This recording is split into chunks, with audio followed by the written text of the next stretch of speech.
Para sa mga kasapi ng Iglesia Filipina Independiente, ang aral ng banal na santatlo ay hindi lang tungkol sa teolohiya, kundi tungkol sa paraan ng pamumuhay.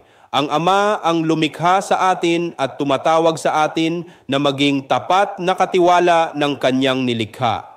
Ang Anak ang nagligtas sa atin at nagturo ng pag-ibig na handang magsakripisyo para sa kapwa.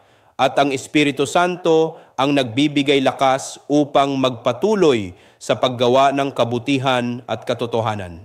Kaya ang pananalig sa santatlo ay hindi lamang dasal. Ito ay pamumuhay ng malasakit, katarungan at pag-ibig sa Diyos at sa bayan. Diyos na tatlo, ngunit iisa, pag-ibig na kumikilos, nagliligtas at nagbibigay buhay araw-araw. Ako si Bishop Tonyo, obispong migrante sa Europa at ito ang araling IFI. Magsamba, mag-aral, maglingkod.